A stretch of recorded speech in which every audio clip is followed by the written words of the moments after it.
ಧರ್ಮಸ್ಥಳದ 74 ಅಸಹಜ ಸಾವುಗಳ ಕೇಸ್, ರಾಜ್ಯ ಸರ್ಕಾರಕ್ಕೆ ಹೈಕೋರ್ಟ್ ನೋಟಿಸ್. ಪ್ರತಿ ಸಾವಿಗೂ ಪ್ರತ್ಯೇಕ ಎಫ್ಐಆರ್ ದಾಖಲಿಸಿ ಸೌಜನ್ಯ ತಾಯಿ ಕುಸುಮಾವತಿ ಮನವಿಗೆ ಸ್ಪಂದಿಸಿದ ನ್ಯಾಯಾಲಯ. ಎಸ್ಐಟಿ ತನಿಖೆಯ ವರದಿ ಕೇಳಿದ ಮಹಿಳಾ ಆಯೋಗ ಮುಖ್ಯ ಕಾರ್ಯದರ್ಶಿಗೆ ಪತ್ರ. ಫೆಬ್ರವರಿ 3ಕ್ಕೆ ಹೈಕೋರ್ಟ್ನಲ್ಲಿ ಮಹತ್ವದ ವಿಚಾರಣೆ.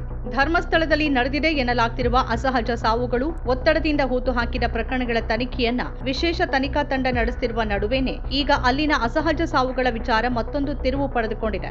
ಧರ್ಮಸ್ಥಳ ಗ್ರಾಮವೊಂದರಲ್ಲೇ ಸಂಭವಿಸಿರುವ 74 ಅಸಹಜ ಸಾವುಗಳ ಪ್ರಕರಣಕ್ಕೆ ಸಂಬಂಧಪಟ್ಟಂತೆ ಈಗ ಕರ್ನಾಟಕ ಹೈಕೋರ್ಟ್ ರಾಜ್ಯ ಸರ್ಕಾರಕ್ಕೆ ನೋಟಿಸ್ ಜಾರಿ ಮಾಡಿದೆ.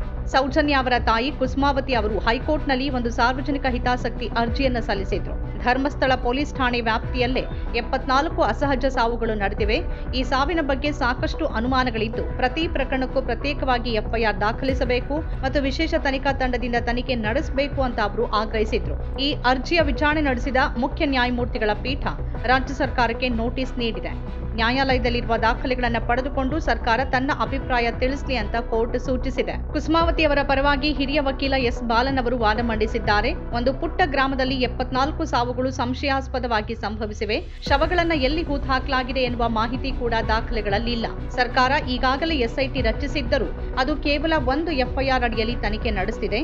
ಆದರೆ ಇಷ್ಟು ದೊಡ್ಡ ಪ್ರಮಾಣದ ಕೊಲೆ, ನಾಪತ್ತೆ ಮತ್ತು ಅಸಹಜ ಸಾವುಗಳಿಗೆ ಪ್ರತ್ಯೇಕ ಎಫ್ಐಆರ್ ದಾಖಲಾಗಲೇಬೇಕು ಅನ್ನೋದು ಅವರ ಪ್ರಬಲ ವಾದವಾಗಿತ್ತು. ಸರ್ಕಾರದ ಪರ ವಕೀಲರು ಮಧ್ಯಪ್ರವೇಶಿಸಿ ಸರ್ಕಾರಕ್ಕೆ ಇನ್ನೂ ಪ್ರಕರಣದ ದಾಖಲೆ ಸಲ್ಲಿಸಿಲ್ಲ, ದಾಖಲೆ ಇಲ್ಲದೆ ಸರ್ಕಾರ ಅಭಿಪ್ರಾಯ ಹೇಳೋಕೆ ಹೇಗೆ ಸಾಧ್ಯ ಅಂದ್ರು. ಇದಕ್ಕೆ ಪ್ರತಿಕ್ರಿಯಿಸಿದ ಹೈಕೋರ್ಟ್ನ ಮುಖ್ಯ ನ್ಯಾಯಮೂರ್ತಿಗಳು, ಪ್ರಕರಣ ಇರೋದು 74 ಅಸಹಜ ಸಾವುಗಳಿಗೆ ಪ್ರತ್ಯೇಕ ಎಫ್ಐಆರ್ ದಾಖಲಿಸಿಲ್ಲ ಅನ್ನೋದು. ಸರ್ಕಾರ ನ್ಯಾಯಾಲಯದಲ್ಲಿರುವ ದಾಖಲೆಯನ್ನೇ ಪಡ್ಕೊಂಡು ಅಭಿಪ್ರಾಯ ಸಲ್ಲಿಸಲಿ ಅಂತ ಸರ್ಕಾರಕ್ಕೆ ಸೂಚಿಸಿತು. ಮುಂದಿನ ವಿಚಾರಣೆಯನ್ನ ಫೆಬ್ರವರಿ 3ಕ್ಕೆ ಮುಂದೂಡಿದ್ದು, ಅವತ್ತು ವಿಸ್ತೃತ ವಿಚಾರಣೆ ನಡೆಯಲಿದೆ. ಮತ್ತೊಂದು ಕಡೆ ರಾಜ್ಯ ಮಹಿಳಾ ಆಯೋಗದ ಅಧ್ಯಕ್ಷೆ ಡಾಕ್ಟರ್ ನಾಗಲಕ್ಷ್ಮಿ ಚೌಧರಿ ಅವರು ಸರ್ಕಾರದ ಮುಖ್ಯ ಕಾರ್ಯದರ್ಶಿಗಳಿಗೆ ಪತ್ರ ಬರೆದಿದ್ದಾರೆ. ಎಸ್ಐಟಿ ಇದುವರೆಗೆ ನಡೆಸಿರುವ ತನಿಖೆಯ ಪ್ರಗತಿಯ ವರದಿಯನ್ನ ಕೂಡಲೇ ಆಯೋಗಕ್ಕೆ ಸಲ್ಲಿಸುವಂತೆ ಅವರು ನಿರ್ದೇಶನ ನೀಡಿದ್ದಾರೆ.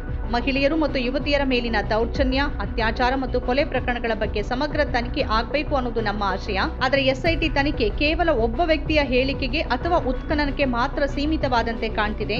ಈ ಬಗ್ಗೆ ಅಧಿಕೃತ ಮಾಹಿತಿ ನಮಗೆ ತಲುಪಿಲ್ಲ ಅಂತ ಆಯೋಗ ಅಸಮಾಧಾನ ವ್ಯಕ್ತಪಡಿಸಿದೆ. ಈ ಕುರಿತು ರಾಜ್ಯ ಮಹಿಳಾ ಆಯೋಗದ ಅಧ್ಯಕ್ಷೆ ಡಾಕ್ಟರ್ ನಾಗಲಕ್ಷ್ಮಿ ಚೌಧರಿ ರಾಜ್ಯ ಸರ್ಕಾರದ ಮುಖ್ಯ ಕಾರ್ಯದರ್ಶಿ ಡಾಕ್ಟರ್ ಶಾಲಿನಿ ರಜನೀಶ್ ಅವರಿಗೆ ಜನವರಿ 12ನೇ ತಾರೀಕು ಪತ್ರ ಬರೆದಿದ್ದಾರೆ. ಧರ್ಮಸ್ಥಳದಲ್ಲಿ ಮಹಿಳೆಯರ ಅಸಹಜ ಸಾವುಗಳು ಹಾಗೂ ನಾಪತ್ತೆ ಪ್ರಕರಣಗಳ ಸಮಗ್ರ ಮತ್ತು ನಿಷ್ಪಕ್ಷ ತನಿಖೆಗಾಗಿ ಹಿರಿಯ ಪೊಲೀಸ್ ಅಧಿಕಾರಿಗಳ ನೇತೃತ್ವದಲ್ಲಿ ವಿಶೇಷ ತನಿಖಾ ತಂಡವನ್ನು ರಚಿಸುವಂತೆ ಕರ್ನಾಟಕ ರಾಜ್ಯ ಮಹಿಳಾ ಆಯೋಗ ಸರ್ಕಾರವನ್ನ ಕೋರಿತ್ತು. ಮಹಿಳೆಯರು ಮತ್ತು ವಿದ್ಯಾರ್ಥಿನಿಯರ ಮೇಲೆ ನಡೆದಿರುವ ಗಂಭೀರ ಸ್ವರೂಪದ ದೌರ್ಜನ್ಯ, ಹತ್ಯೆ, ಅತ್ಯಾಚಾರ, ಅಸ್ವಾಭಾವಿಕ ಸಾವು ಮತ್ತು ನಾಪತ್ತೆ ಪ್ರಕರಣಗಳ ಸಮಗ್ರ ತನಿಖೆ ಆಗಬೇಕು ಅನ್ನೋದೇ ಆಯೋಗದ ಮುಖ್ಯ ಆಶಯ ಆಗಿತ್ತು. ಆಯೋಗದ ಮನವಿಗೆ ಸ್ಪಂದಿಸಿ ಸರ್ಕಾರ ವಿಶೇಷ ತನಿಖಾ ತಂಡವನ್ನು ರಚಿಸಿ ಆದೇಶಿಸಿದ್ದು, ಈ ತಂಡ ಉಲ್ಲೇಖಿತ ಕ್ರಿಮಿನಲ್ ಮೊಕದ್ದಮೆಯೊಂದಿಗೆ ಇದರ ಸಂಬಂಧ ಕರ್ನಾಟಕ ರಾಜ್ಯದ ಇತರ ಪೊಲೀಸ್ ಠಾಣೆಗಳಲ್ಲಿ ದಾಖಲಾಗುವ ಇತರ ಎಲ್ಲ ಕ್ರಿಮಿನಲ್ ಪ್ರಕರಣಗಳ ತನಿಖೆ ನಡೆಸಲು ಸೂಚಿಸಿದೆ. ಆದಾಗ್ಯೂ ಇಲ್ಲಿಯವರೆಗೆ ಎಸ್ಐಟಿ ತನಿಖೆ ನ್ಯಾಯಾಲಯದ ಮುಂದೆ ಹೇಳಿಕೆ ನೀಡಿದ ವ್ಯಕ್ತಿಯ ಹೇಳಿಕೆಯ ಮಿತಿಯೊಳಗೆ ಉತ್ಖನನಕ್ಕೆ ಮತ್ತು ಆತನ ಹೇಳಿಕೆಗೆ ಮಾತ್ರವೇ ಸೀಮಿತಗೊಂಡಿರುವಂತೆ ಕಂಡುಬರ್ತಾ ಇದೆ.